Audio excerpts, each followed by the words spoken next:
আপনি হয়তো জীবনে অনেক কিছু পেয়েছেন, চাকরিতে অনেক বড় পদোন্নতি পেয়েছেন, আর্থিক সচ্ছলতার অভাব হয়নি কখনো, বরং অর্থের প্রাচুর্যই আপনার কাছে আছে। অথবা আপনি হয়তো অনেক বড় ব্যবসা প্রতিষ্ঠান দাঁড় করিয়েছেন, কিন্তু আপনি জীবনে মানুষের সহানুভূতি পাননি, আপনি জীবনে ভালোবাসা পাননি। চিন্তা করে দেখুন তো, আপনার নিজেকে শূন্য মনে হবে না? দেখবেন মাঝে মাঝে আপনি উদাস হয়ে যাবেন, আপনার মনের কোণে দুর্দান্ত একটা শূন্যতা তৈরি হবে। ইভেন আপনি মাঝে মাঝে এও মনে করতে পারেন যে এই জীবন থেকে কি লাভ। আসলে মানুষ আকাঙ্ক্ষা করে ভালোবাসা পেতে, অন্যের সহানুভূতি পেতে। এটা মানুষের চিরন্তন একটা চাওয়া। যখন কোনো মানুষ কোনো মানুষের পাশে দাঁড়ায়, দুঃখে তাকে সাপোর্ট করে, কষ্টের সময় তাকে বলে আমি আছি তো, তখন সেই মানুষ আর লনলি ফিল করে না, একাকিত্ব তাকে আক্রান্ত করে না। কিন্তু যেসব মানুষের অনেক কিছু থাকার পরেও আপন কোনো মানুষ পাশে থাকে না, সে প্রচণ্ডভাবে একাকী অনুভব করতে থাকে, অবসাদে ডুবে যেতে থাকে, কষ্টের মধ্যে নিমজ্জিত হতে থাকে, দম বন্ধ হয়ে আসতে থাকে। মানে আমি এক ভদ্রমহিলাকে জানি যার আর্থিক কোনো অভাব নেই, বরং অর্থের প্রাচুর্য আছে, কিন্তু ভদ্রমহিলা দারুণ অবসাদে নিমজ্জিত থাকেন। কেন? কারণ হচ্ছে ওনার কথা বলার মতো মানুষ নেই, ওনার কোনো সন্তান নেই, স্বামী যিনি আছেন তিনি এত ব্যস্ত থাকেন যে ওনাকে সময় দিতে পারেন না। ধনী ফ্যামিলিতে বিয়ে হয়েছে, কিন্তু এই যে মানুষের ভালোবাসা থেকে বঞ্চিত এবং তার স্বামী যে তার স্বজন হয়ে ওঠেনি, এটাও একটা কারণ। এই কারণে সে অবসাদগ্রস্ত থাকেন এবং মাঝে মাঝে নাকি তার মরে যেতে ইচ্ছে করে। দেখুন, আর্থিক কোনো সমস্যা তো নেই, কিন্তু তারপরে তার এমন মনে হচ্ছে কেন? ওই যে স্বজনের অভাব। মানুষ চায় ভালোবাসতে, মানুষ চায় ভালোবাসা পেতে, মানুষ চায় অন্যের প্রতি সহানুভূতি প্রদর্শন করতে এবং নিজে সহানুভূতি পেতে, মানুষের আন্তরিকতা পেতে।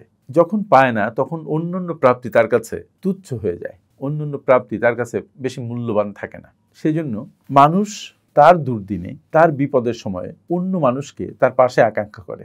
সে চায় যে তার আপনজন তার পাশে থাকুক, তার বন্ধুরা তার পাশে থাকুক। এখানেই একটি কথা চলে আসে যে অনেকক্ষণ মানুষকে আপনি সাহায্য করতে পারেন টাকা পয়সা দিয়ে, মানুষের দুর্দিনে আপনি পয়সা দিতে পারেন, দিয়ে তার দুর্দশা কমাতে পারেন, কিন্তু সব দুর্দশা তো পয়সা দিয়ে কমানো যায় না। আপনার কোনো বন্ধু চাকরি হারিয়েছেন, আপনি তার সেই দুর্দিনে তাকে একটা হাক করুন, তাকে একটু জড়িয়ে ধরুন, তার ঘাড়ে হাত রাখুন, মাথায় হাত রাখুন যে কি হয়েছে, আমরা তো আছি তোর সাথে।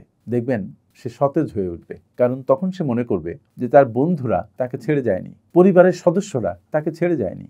এবং এই যে সহানুভূতির হাত, এই যে ভালোবাসার হাত, এই হাত টাকার চাইতে অনেক গুণ বেশি শক্তিশালী। কারণ যখন এই ভদ্রলোক মনে করছেন যে তার সাথে তার আপনজনেরা আছেন, তখন তার শক্তি দ্বিগুণ হয়ে দেখা দিচ্ছে, তিনগুণ হয়ে দেখা দিচ্ছে। এবং নতুন কাজ খুঁজতে, নতুন কাজ শুরু করতে, ইভেন কোনো নতুন বিজনেস শুরু করতে তার উদ্দীপনার অভাব হয় না। আর যেসব মানুষের এই আপনজন নেই, কেউ বলে না যে আমি আছি তোমার সাথে, সেসব মানুষ অনেক কিছু থেকেও থাকে নিঃস্ব।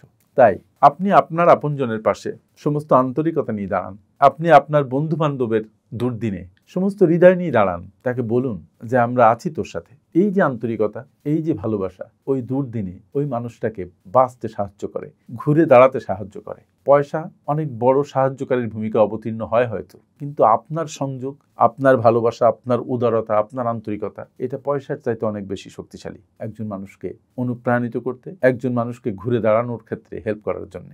সো আপনজনের পাশে থাকুন। পয়সা দিয়ে থাকতে পারলে তো ভালো, যদি না পারেন তারপরও পাশে থাকুন। দেখবেন আপনার আপনজনেরাও আপনার পাশে থাকবে আপনার দুর্দিনে। আর এজন্য এই কথাটি বলা যে কখনো কখনো 1000 টাকার চাইতে ঘাড়ে একটা হাত রাখা অনেক অনেক বেশি গুরুত্বপূর্ণ।